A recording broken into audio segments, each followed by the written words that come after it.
The alarm went off at 5:30 a.m., same as it had for 12 years. Logan West rolled out of bed, careful not to wake Rachel, and padded to the kitchen. The coffee maker gurgled to life as he stood at the window, watching the sun creep over their Louisville neighborhood. This was his favorite time of day. Quiet, peaceful, honest. In 30 minutes, he'd be at West Auto Repair, solving problems with clear solutions. "You're up early," came Rachel's voice from behind him, phone already in hand. "Same time as always, babe. Coffee's almost ready," Logan replied. Rachel scrolled through something, barely acknowledging him. "The Millers are in Cabo again. Must be nice to have money." Logan poured 2 cups, adding cream to hers. "They work hard for it." "Right, because that's the only way to make real money," Rachel said with an edge to her voice. "Some people get to travel, some people get to fix transmissions." The edge in her voice had become familiar lately. Logan handed her coffee, brushing a kiss against her temple. She didn't lean into him like she used to. "I like fixing transmissions, and we travel. Remember Gatlinburg?" Logan said. Gatlinburg, Rachel said it like a dirty word. 2 nights in a cabin that smelled like cigarettes. Meanwhile, the Millers are posting from a resort that costs more per night than you make in a week. The familiar knot formed in Logan's stomach. These conversations were happening more often, always about money, always comparing their life to someone else's highlight reel. "We had fun in Gatlinburg. Remember the moonshine tasting?" Logan tried. Rachel was already scrolling again. "I need to get ready. Department meeting, then drinks with the girls from work. Don't wait up." Logan watched her disappear down the hallway, coffee barely touched. He finished his own cup standing at the sink, looking at their small backyard. The fence needed painting. Little projects they used to tackle together, back when Rachel found satisfaction in improving their home instead of resenting its limitations. At the garage, Logan lost himself in work. Mrs. Peterson's Camry needed brake pads. Danny Rodriguez's pickup had a mysterious knock that turned out to be a loose heat shield. By noon, Logan had diagnosed 3 more jobs, his hands black with grease, his mind clear. "You eating lunch, or planning to survive on motor oil?" Mike Sutton dropped onto the stool next to Logan's workbench. They'd been friends since high school. "Just finishing the Morrison carburetor," Logan answered. Mike studied him. "Rachel still giving you grief about money?" "She's restless, sees what other people have and wonders why we don't have the same," Logan explained. "My dad used to say the grass is always greener because it's fertilized with bullshit," Mike said. Despite his mood, Logan smiled. "Your dad was wise." "Sarah's making chili tonight. You and Rachel should come over," Mike offered. "I'll ask, but she's been working late lately," Logan replied. Logan arrived home to find Rachel modeling outfits in front of their bedroom mirror. She'd changed 3 times. He could tell by the discarded clothes on the bed. "Going somewhere special?" Logan asked. "The work thing I mentioned. Want to look professional," Rachel said. She wore a dress he'd never seen, something that hugged her curves and hit well above her knees.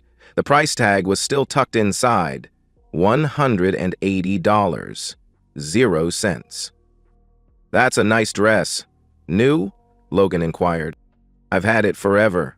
You just never notice what I wear," Rachel replied dismissively. Logan was certain he'd never seen it, but let it go. "What time will you be home?" "Not sure. Could be late. Don't wait up," Rachel said. She applied lipstick, a shade darker than usual. Everything about her preparation seemed excessive for drinks with coworkers. After she left, Logan stood in their bedroom looking at the chaos of rejected outfits. A receipt had fallen from the dresser. Nordstrom, $347.82. Purchased yesterday. They'd fought about the electric bill just last week. Rachel came home after midnight, moving quietly through the house. Logan pretended to sleep as she slipped into bed, but he could smell expensive perfume, something different than what she usually wore. The next morning, she scrolled through posts from some lifestyle influencer, documenting yoga classes, shopping trips, and elaborate brunches. "Must be exhausting," Logan said, nodding toward the screen. "What?" Rachel asked. "Having your biggest worry be which spa to visit next," Logan clarified. Rachel's eyes flashed. "You think this is a joke? These women work hard for what they have. They're entrepreneurs, building brands, making something of themselves. And what are we doing? Logan asked. Rachel set down her phone with force. We are stuck in the same house, same routine, doing the same things we were doing 10 years ago. When was the last time we did anything exciting? When was the last time we went somewhere that required a passport? We've been talking about Ireland, Logan began. Talking. Always talking, never doing. You know why? Because we can't afford it. Because you're content to fix cars while the world passes us by, Rachel interrupted. The words hit like a slap. Logan set down his coffee, studying his wife's face. There was something he'd never seen before. Not just frustration, but contempt. I thought you liked our life, Logan said quietly. I did. When I was 25 and thought this was temporary. But this is it, isn't it? This is all there is, Rachel replied with finality. Logan felt something fundamental shift between them. What are you saying, Rachel? She was already gathering her things. I'm saying I need more coffee. Oh, and I'm going to that conference in Atlanta next weekend, Friday through Sunday.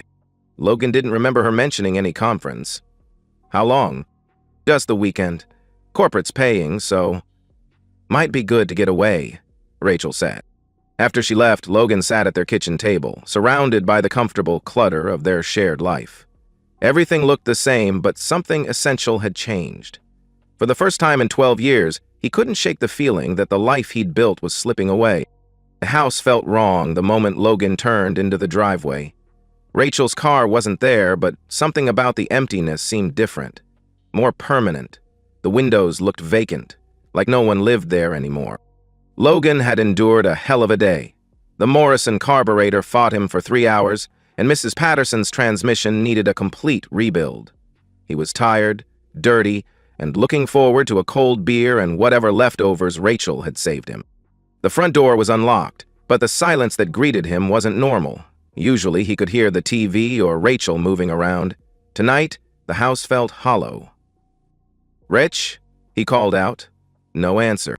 Logan kicked off his work boots and headed to the refrigerator, expecting to find a wrapped plate with reheating instructions.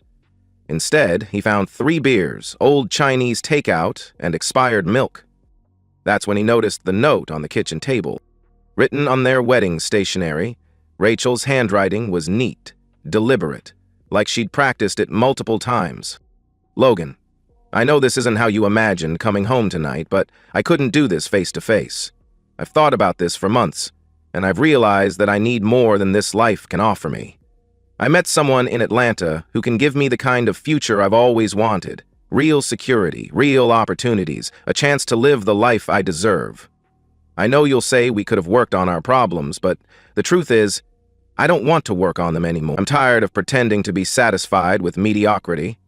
I'm tired of watching other people live while we just exist. Marcus owns 3 tech companies and has homes in Atlanta, Miami, and Aspen. He's successful in ways you'll never be, and he wants to give me everything you can't. I'm not sorry for choosing myself for once. I've taken what I need. The rest is yours to figure out. My lawyer will be in touch about the divorce. I hope someday you'll understand that this isn't about you not being enough. It's about me finally realizing I deserve more. Rachel. Logan read the note 3 times before the words registered. Marcus.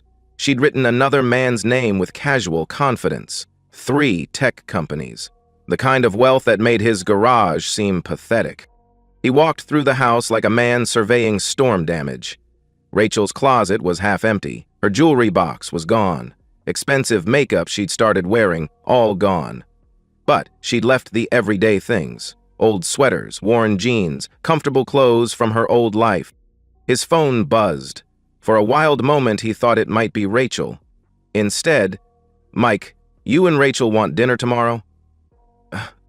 Logan typed back, "Rain check." Something came up. He tried calling Rachel. Straight to voicemail. Not even her voice anymore. He tried texting, "We need to talk," delivered but never read. Logan opened his laptop and searched for Rachel's social media. Facebook was blocked, but Instagram was public. The most recent post was from 6 hours ago. Her feet by a hotel pool, cocktail in frame, tagged at the Four Seasons Atlanta. Caption: New life, new adventures, so grateful for new beginnings. Dozens of likes and congratulations from mutual friends. Rachel had been sharing her plans with everyone except her husband. He scrolled further back, finding photos from the past month he'd never seen. Rachel at expensive restaurants, shopping in boutiques, with a man who had to be Marcus. Silver-haired, well-dressed, possessively touching Rachel's back in every shot. One photo showed Rachel wearing diamond earrings that caught light like stars. Caption: When someone shows you how you deserve to be treated. Posted 3 weeks ago, while Logan worked double shifts for their new roof. Logan closed the laptop and sat in the dark living room. Their wedding photos still lined the mantel. Rachel's romance novel, about a woman leaving her ordinary husband for a billionaire, was bookmarked on the coffee table. How had he missed all the signs? His phone rang. His mother's number. "Logan, honey, I just saw Rachel's Facebook post about moving to Atlanta. Is everything okay?" his mother asked. So Rachel had made it official. "Everything's fine, Mom. Just going through some changes," Logan replied. "Do you want to come over? Your father's making chili," his mother offered. "I'm okay, really. Just need time to process," Logan said. Logan returned to the kitchen and read the note one final time. "I hope someday you'll understand that this isn't about you not being enough. It's about me finally realizing I deserve more." The cruelty of that line hit like a physical blow. She'd framed her betrayal as personal growth, her abandonment as self-actualization. She wasn't leaving him for another man. She was leaving him for a better version of herself. He folded the note and put it in the kitchen drawer next to warranties and takeout menus. Then he opened a beer and sat at their table, listening to the house settle around him. By morning, Logan had finished all 3 beers and made a decision. He wouldn't chase her, he wouldn't beg. Rachel had made her choice, and Logan would respect that choice by making one of his own. He would let her go. But first, he would make sure she understood exactly what she was walking away from. Logan didn't call in sick. At 5:30 a.m., his alarm went off, same as always. He made coffee, drove to the garage, and pulled on his coveralls like any other Wednesday. Mike was organizing parts for a timing belt replacement. He looked up when Logan walked in. "You look like hell," Mike observed.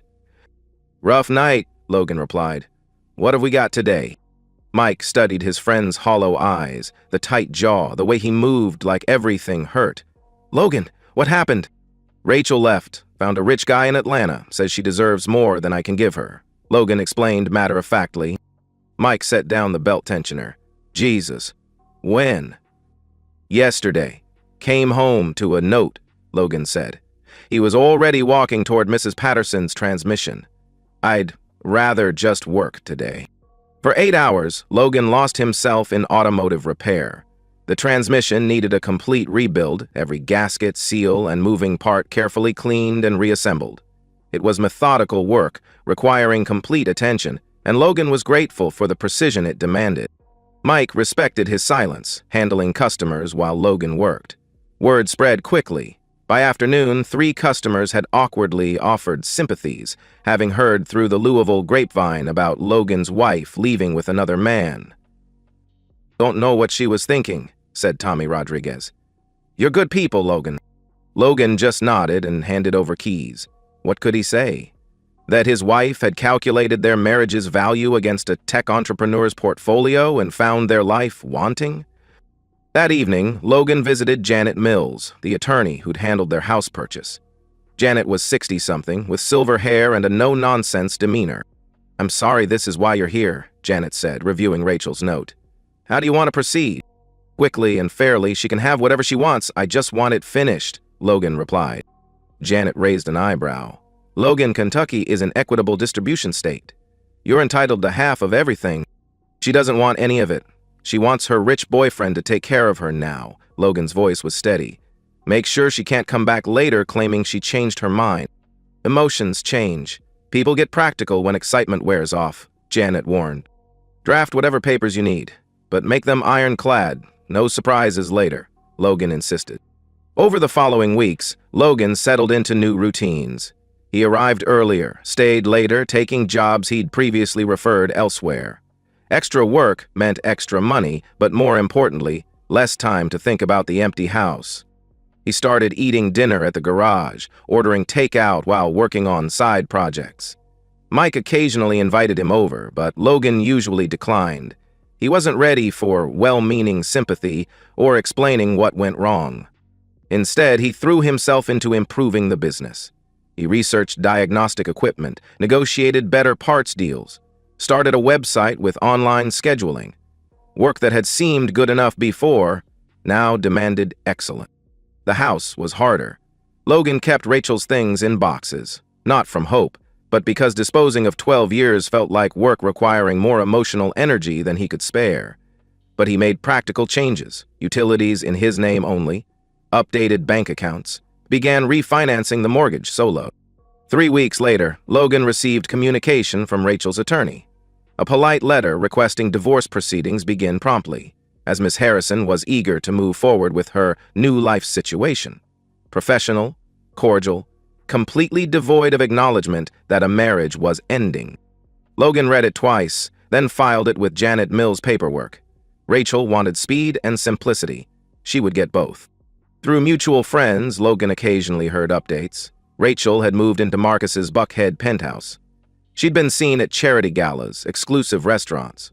Someone's cousin spotted her at Lenox Mall, shopping with apparent disregard for price tags. "She's documenting everything on social media," Sarah mentioned when Logan finally accepted a dinner invitation. "Every expensive dinner, every designer outfit, like she's trying to prove something."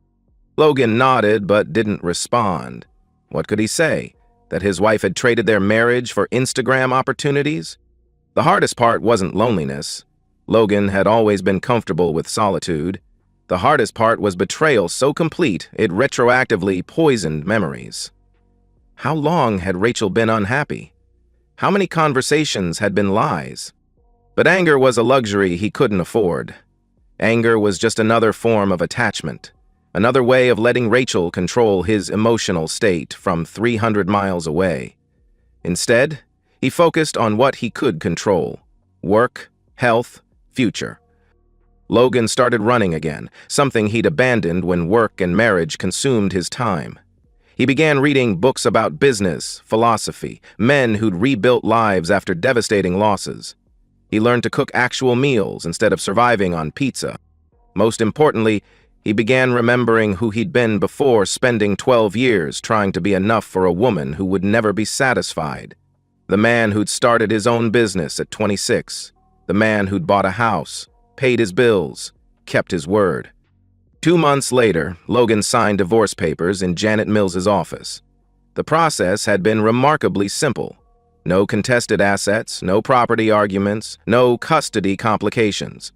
Rachel got her freedom and clean slate. Logan got everything else. "How do you feel?" Janet asked.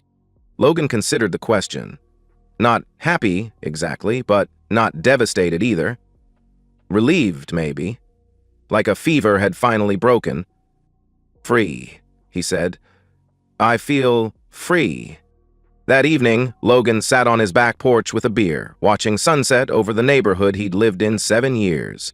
The fence still needed painting, gutters still needed cleaning, but those projects no longer felt like obligations. They felt like choices. His phone buzzed with a text from his brother. "Sarah told me about the divorce. You doing okay?" Logan typed back, "Better than okay. Starting to remember who I used to be." For the first time in months, that was completely true. Logan was under the hood of a 2018 Honda Accord when familiar footsteps echoed on the garage's concrete floor. He'd been fine-tuning the throttle body for 20 minutes, completely absorbed, when something made him look up.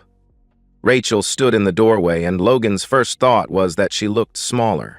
Thinner, yes, but also diminished in ways having nothing to do with weight. The confidence from her Instagram photos was gone, replaced by something that looked like fear.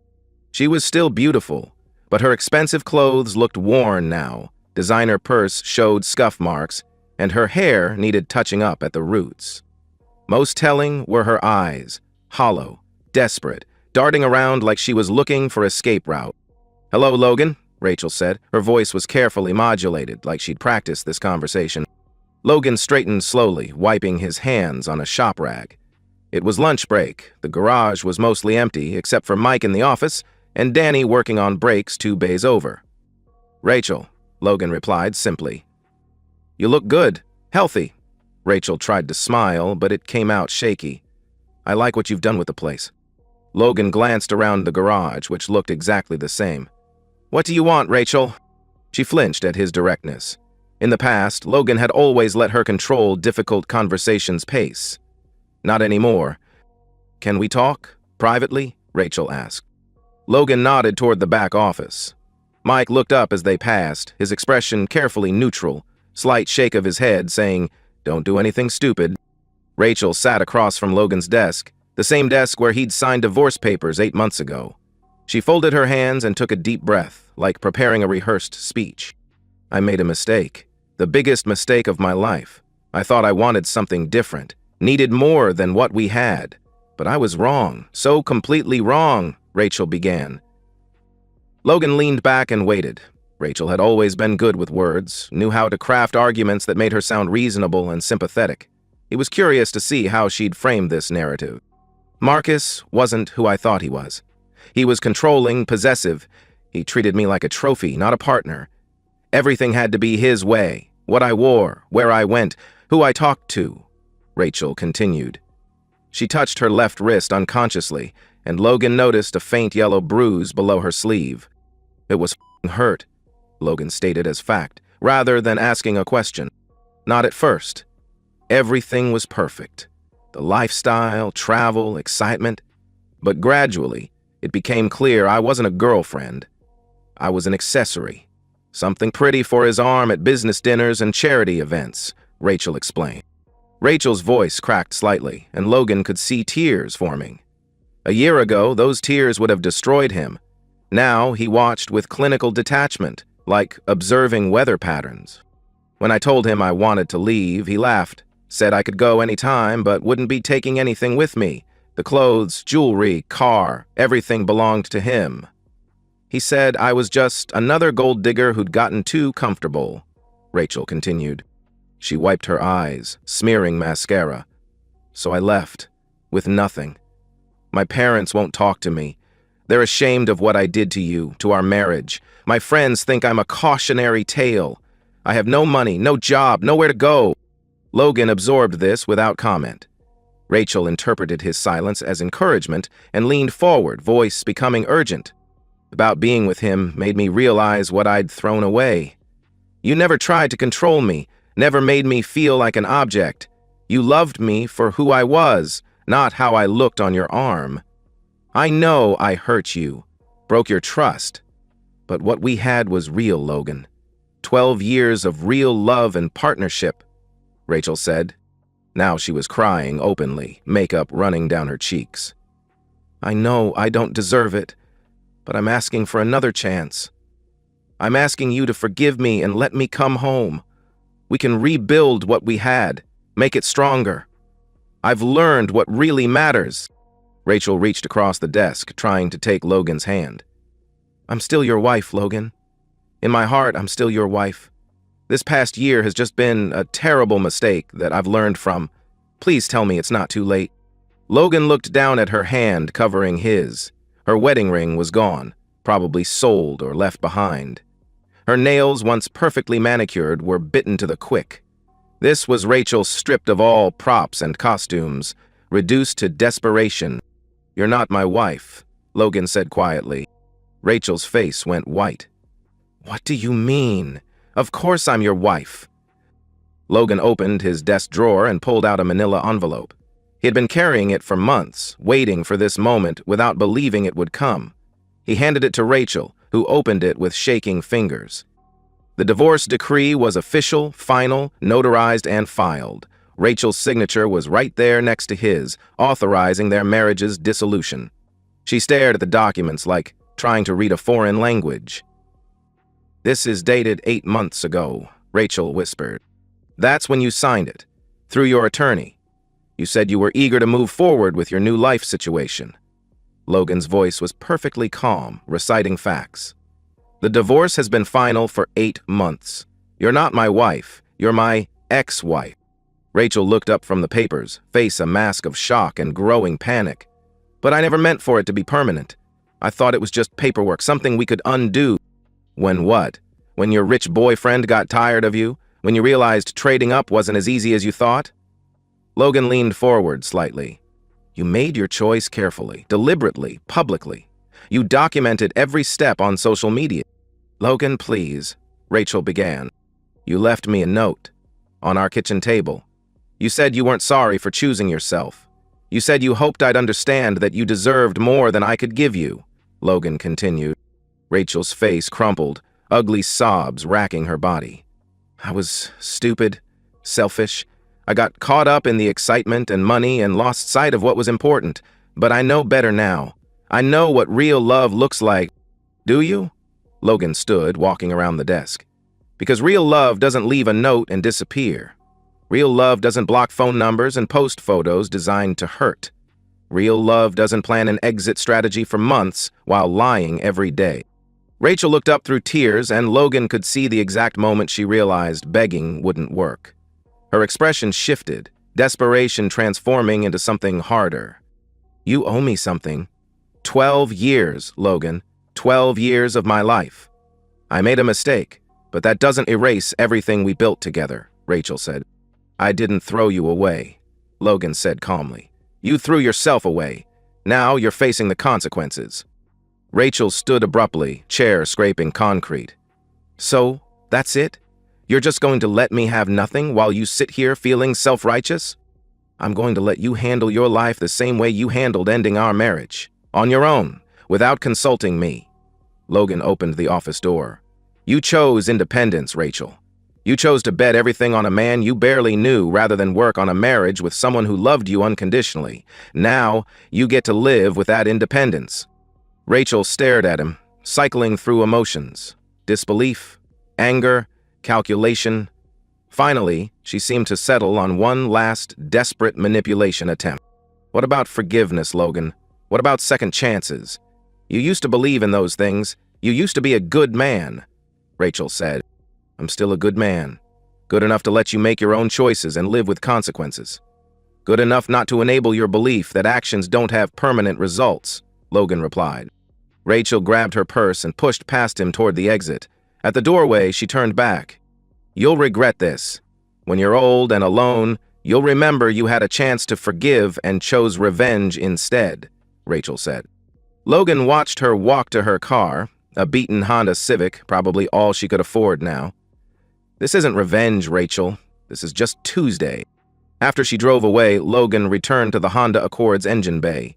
His hands were steady as he reconnected the throttle body, test-started the engine, and listened to it purr with perfect idle. Mike appeared with 2 cups of coffee. You okay? Logan accepted the coffee and took a long sip. Yeah, I'm okay. She looked rough, Mike observed.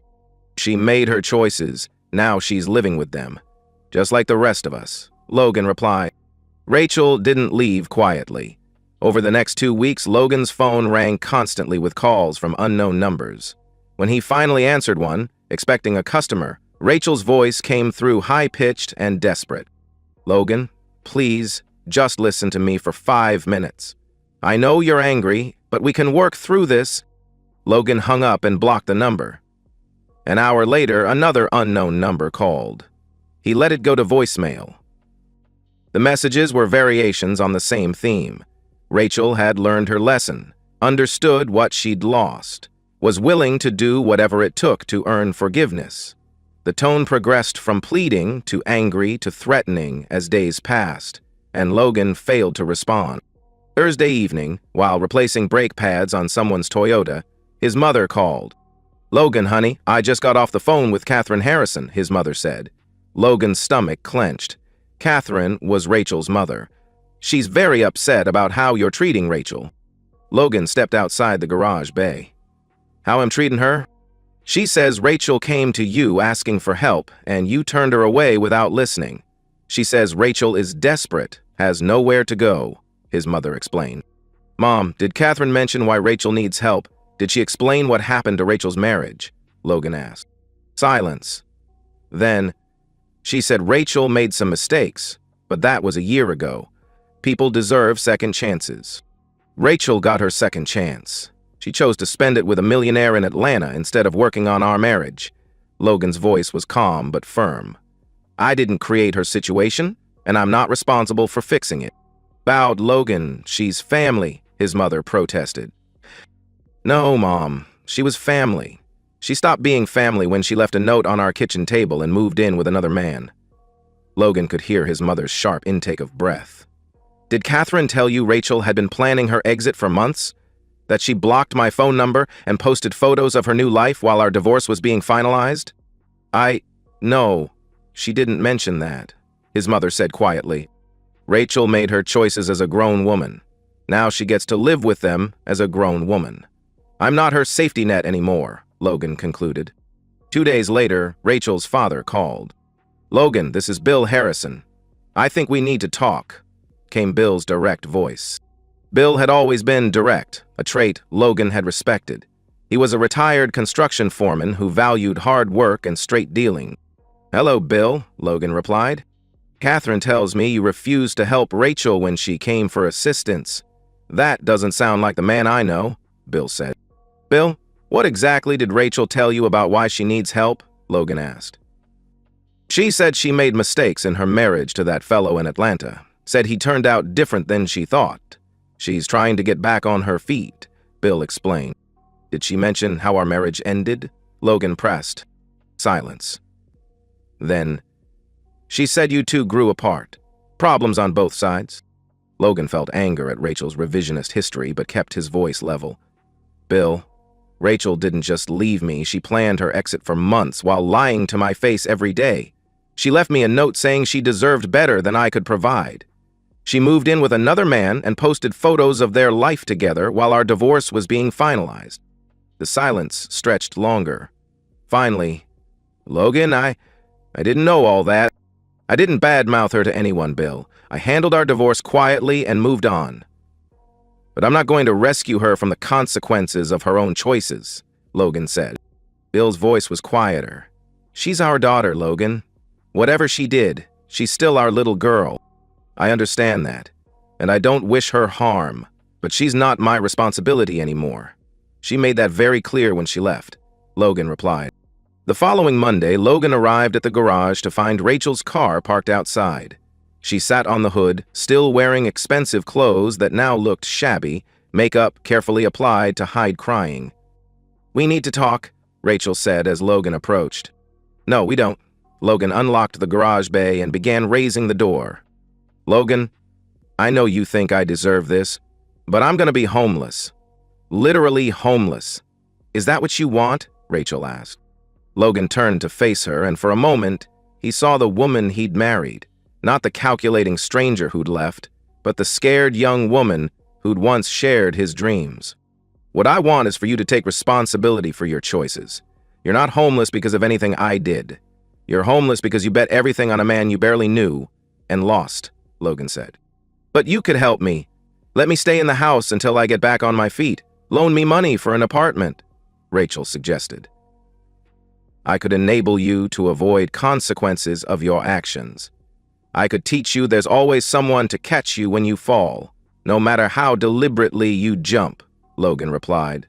Rachel's composure finally cracked completely. What is wrong with you? Where is the man I married? The man who believed in forgiveness and second chances. Learned that some bridges, once burned, can't be rebuilt. He learned that forgiveness doesn't mean erasing consequences. And he learned to tell the difference between helping someone and being used by them, Logan answered.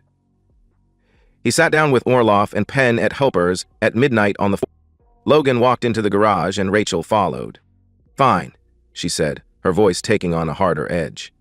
If you won't help voluntarily, maybe I need to explore other options. Maybe I need to talk to a lawyer about what I'm entitled to from our marriage. Logan stopped working and looked at her with something approaching pity. Rachel, you already talked to a lawyer. 8 months ago. You signed away any claim to anything from our marriage in exchange for a quick, clean divorce. Without I was under duress. I wasn't thinking clearly. A judge might see it differently, Rachel countered. You were under duress from your eagerness to start your new life with your wealthy boyfriend. Logan pulled out his phone and scrolled through photos until he found what he was looking for. Here's your Instagram post from the day you signed the papers. Officially single and ready for my new adventure. So grateful for fresh starts. Rachel stared at the phone screen, her face going pale. You documented your happiness about ending our marriage, Rachel. You celebrated it publicly. You can't undo that now just because your adventure didn't work out, Logan said. Rachel stood in the middle of his garage, surrounded by the honest work that had defined Logan's life while she was chasing fantasy, and Logan could see the exact moment she realized her situation was truly hopeless. No legal recourse, no emotional manipulation, no social pressure would change the fundamental fact that she had destroyed her safety net. I hope you're happy, she said finally, voice thick with tears and rage. I hope this revenge feels good. This isn't revenge, Logan replied, returning to his work. Revenge would be me actively trying to hurt you. This is just me refusing to save you from yourself. Rachel left without another word, and Logan never saw her again. Through mutual friends, he eventually heard she'd moved back to Ohio to live with a cousin, found work at a department store, and was slowly rebuilding her life from nothing. Logan felt no satisfaction in her struggles, but no guilt either. Rachel had made her choices as a free adult, and she was facing consequences as a free adult. 6 months later, Logan was closing the garage when Mike approached with an envelope. This came to the shop today, Mike said. Thought you should see it. Inside was a handwritten note from Rachel, postmarked from Columbus, Ohio. Logan, I know you probably don't want to hear from me, but I wanted you to know that I finally understand what you were trying to teach me. I'm working retail, living in a studio apartment, and starting over at 34 with nothing. It's hard, but it's honest work, and I'm learning to live within my means. I don't expect forgiveness, and I'm not asking for help. I just wanted you to know that I finally understand the difference between wanting more and needing enough. You tried to show me that for years, and I was too selfish to listen. I hope you're well. I hope you find someone who appreciates what you have to offer. Rachel. Logan read the note twice, then filed it away with other documents from his past. It was good to know Rachel was rebuilding her life, good to know she'd learned something, but her struggles and growth were no longer his responsibility. That evening, Logan grilled a steak on his back porch and watched the sun set over the neighborhood he'd called home for 8 years. The fence was freshly painted now, the gutters clean and functional. His business was thriving, his debts manageable, and his future entirely his own to determine. Logan had learned something valuable. Sometimes the most destructive thing you could do was consistently save someone from consequences of poor choices. Real love sometimes meant letting people face the full weight of their decisions, even when it was painful to watch. As stars came out over Louisville, Logan felt the deep satisfaction of a man who had kept his integrity intact while everything fell apart. He'd been tested by betrayal, tempted by revenge, and pressured by well-meaning friends and family to compromise his principles. He'd done none of those things. Instead, he'd simply moved forward with quiet dignity, building a life based on his own values, rather than trying to rescue someone who'd chosen to tear down everything they'd built together. That, Logan reflected, was probably the best revenge of all. Not bitter retaliation, but the simple act of thriving without the person who'd believed she was irreplaceable. 6 months later, Logan had heard through the grapevine that Rachel moved back in with her parents in Ohio, working retail and slowly rebuilding from nothing. He felt no satisfaction in her struggles, but no sympathy either, just distant acknowledgement that people face consequences of their choices. Logan's life had taken on richness he never expected. His business continued growing, he'd developed deeper friendships with people who valued loyalty and hard work, and he discovered interests suppressed during his marriage. While he remained open to love someday, he no longer sought it from a place of need or incompleteness. He reflected on the difference between revenge and justice. He'd never sought to hurt Rachel or actively punish her. He'd simply refused to rescue her from consequences of her own choices. Sometimes the most devastating response to betrayal wasn't retaliation, but the quiet dignity of moving forward and building something better. The final image was Logan closing the garage at the end of another honest day's work. knowing tomorrow would bring its own challenges and satisfactions, and that he had everything he needed to meet them. Not because he had everything he wanted, but because he'd learned to want what actually mattered. The rest was just Tuesday. And that's the end of today's story. If you enjoyed it, please give this video a thumbs up and drop a comment below. Your support helps the algorithm push my content further. If you're new to the channel, don't forget to hit that subscribe button. It really helps me keep creating more stories for you. Thanks for watching, and I'll see you in the next one.